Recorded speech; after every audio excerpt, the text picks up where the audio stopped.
Today, I want to talk about Princess Peach Showtime because at the time of filming, this is launch day for this game. It's Nintendo's big 2024 new first-party title. You might be familiar with the rest of the lineup for this year that we know of so far is a port or remaster with the exception of this game. And I actually have quite a bit to say about it because I was able to pick it up and play through quite a decent amount of this game, and while it does some things very well, it does others poorly, and there's a lot of good and bad to actually break down and discuss and talk about because this is a $60 full price retail game, and that price point will come into play as we talk about things. But I will say that this game has some surprises up its sleeve that I did not expect, and you might not want to just instantly write this off as a game that only a 12-year-old girl would be interested in, because it has that Nintendo charm and it tries to do a lot of different styles of gameplay within one installment for Princess Peach. So hopefully by the end of this video, you'll be able to determine if this is a game you want to pick up right now or potentially wait for a sale on. So we'll get on the same page with all of that. Before we do, make sure you like, subscribe, and turn on your bell notification to join Sunbro Nation if you're new here. And I want to first kick it off with the big topic for the majority of my thoughts around this game, and it has to do with gameplay. The gameplay loop and experience is the reason you will purchase this game if you're going to get it at all. You're not buying this for the story, the narrative that it has to talk about. There's minor cutscenes and voice acting as it sets up things for the story, but it's primarily text driven, and it's kind of there's a big bad guy on the scene. They take over this castle that has multiple floors that you will continue to unlock stages as you progress, and that's kind of the gist of how the game starts. But right after a very brief intro to kind of being able to walk around and talk to NPCs and things like that while you're waiting for things to get underway, you immediately start to hop into levels, and each level, from my experience, is about 10 to 15 minutes worth of gameplay, and it's all structured around a different Princess Peach costume. Now, there is a very rinse and repeat formula to these levels, although they're very different in their own way. The rinse and repeat part is you're going to always pretty much start out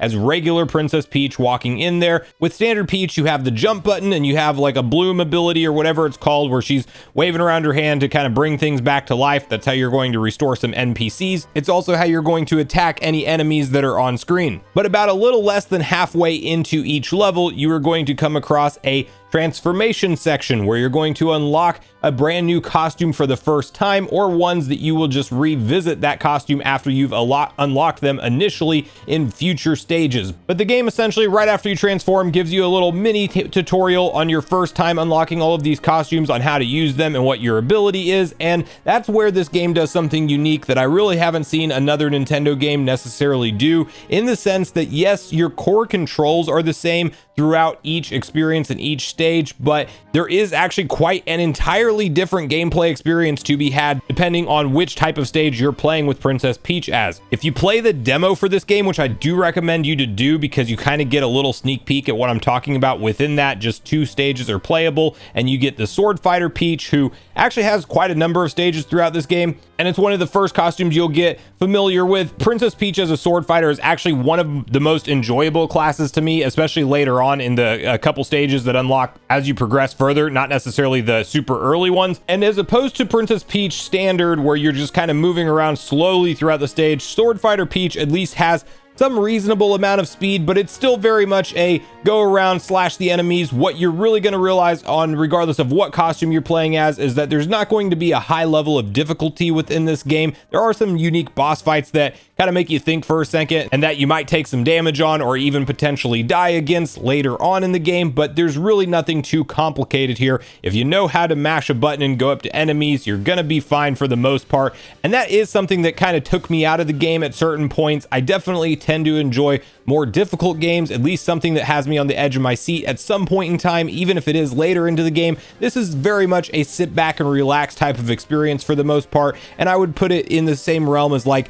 Kirby Superstar Allies, if you played that back in the day on the Switch, or even Yoshi's Crafted World, like fun cutesy games that do have some really cool elements to them, but you're never really going to feel tested necessarily from a difficulty perspective. That said, if you are a completionist, there is stuff to do within each of these levels that might actually be quite a bit of a challenge to get done, such as Figure Skater Peach. Like, it's a pretty cool stage. I actually like that costume a lot, but I will say that there's definitely some parts that if you're trying to go for the 100% and pick up like all of the stars that you find throughout the stage, you will have to potentially try it again, just because there is a time crunch at certain things when you have to jump and spin accordingly in time and getting all of the people to follow you in time before you essentially just fail the star section for that. And I will tell you that whenever it comes to a 100% completionist run, if you are somebody who wants to do that, you will have some trial and error in that aspect. You will definitely have to replay levels in order to get all of the collectible stars, and then the ribbons or bows that you collect throughout them. There are quite a few that are either easily missable or something that, because the stage is progressing at a certain speed, you just might realize after it's too late that you missed one of those star fragments. Most of the action-based Peach costumes do feel somewhat similar in gameplay, but they are still different. For example, Ninja Peach, that entire stage is set up to use stealth and to sneak around and disable enemies. Even though you do have a clear-cut attack, it's not so much the same strategy of just go in and mash buttons in order to destroy your enemies. You actually have to use the stage to your advantage and not get caught, or you will actually get sent back to replay that same portion that you got caught in. Detective Peach, on the other hand, is almost like an entirely different game. You're going around and talking to each NPC to actually try to uncover some clues as far as what's gone on, and you have your magnifying glass is kind of your tool to reveal things, but there is actually a consequence if you just try to go and guess at solving the mystery, because you will take damage if you guess wrong. You have like an intuition thing. You have to hold down the A button, and then Peach will either be right or wrong about your guess, and you will take damage if you are wrong, or of course if you're right, then you will progress the story and also find hidden side items and things like that. But the pace of that is an entirely different gameplay experience than something like Sword Fighter Peach. You walk around slower, you're trying to find thieves that ran away, and you're having to talk to everybody to get little clues about where they might have gone. You find out at one point that one of them stole one of the cop uniforms, and then you have to go around and connect those dots. It's not bad, it's just a very slow paced, more question your surroundings type of experience, and I definitely tend to be more of a fan of the action Peach stages. I will say that Mighty Peach is probably one of my favorites, where you're basically like a Peach superhero.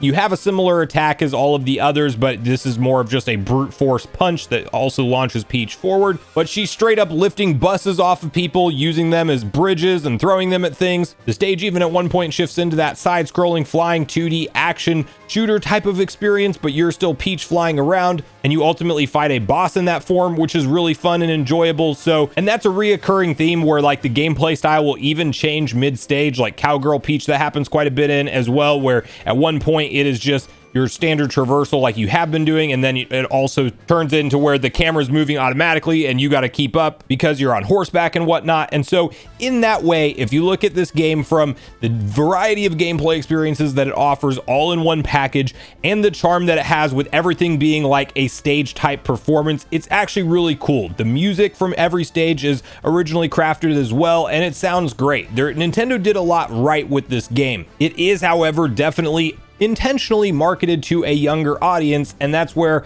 the big question has to come into play is, are you going to enjoy this at the same level because of the simplicity of the game? And that's where for me it falls apart a little bit, because I do, at the end of the day, even though I appreciate all the different types of gameplay styles that Nintendo put into this thing, it still boils down to mainly two buttons. It's your jump button and it's your attack button, and there's really no more complexity than that in the gameplay. There are parries and things that you have to time correctly from boss attacks, and that's the only way you can attack them back, but those are incredibly easy to pull off, and you're still just using your attack button or your jump button depending on the type of attack it is that you have to parry. And I would have liked to just see a little bit more complexity in the control system. Even if we just had a button we could hold down to run as Peach in most of the different stages, I think would be a nice change of pace. The same way in a Mario game where you can take it slow if you want, and if you're a more simple player at a 2D Mario game, you might actually not use your run button the whole game. But for somebody who knows what they're doing and does want to go through the stages fast, you can run through legitimately every stage at all times if you want to. And I think something like that would have gone a long way here,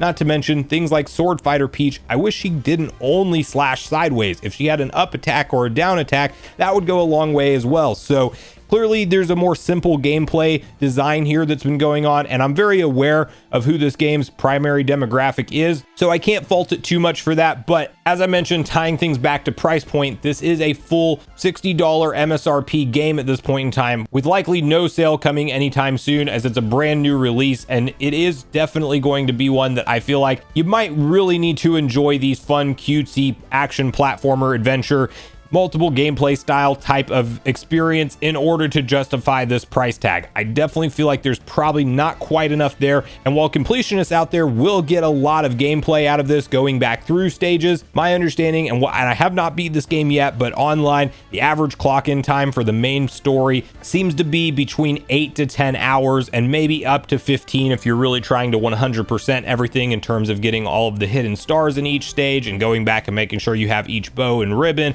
And there's some nice easy to navigate menu systems that you can see everything you've completed to 100% and what you've missed, and you can go back accordingly and whatnot. There really are some great moments and fun to be had within this game though, as some of the boss fights, especially the big story boss fights, as you're kind of unlocking new stages or new levels of the castle, those tend to be a little bit more involved and have some unique gameplay. One of them, you're fighting a snake where you're actually kind of platforming through a level, but you're also doing the boss fight at the same time, and you're just standard Peach, and that one plays really cool. There's a ton of creativity and a ton of charm for this game. I just don't feel like it's worth $60 at the end of the day, but I will say that I will continue playing it to completion, and I am having legitimate fun experiencing it. So that's where I really want to hear from you guys at this point in the video, where your thought process is at with Princess Peach Showtime. Is it one of the games you think you will pick up now or in the future for your Nintendo Switch collection? With what you've seen online around the reviews and various different people talking about it, is it a game you just think you will skip altogether? And if you have already picked it up, what are you enjoying the most from this game? Is there a specific costume that you enjoy more than the others?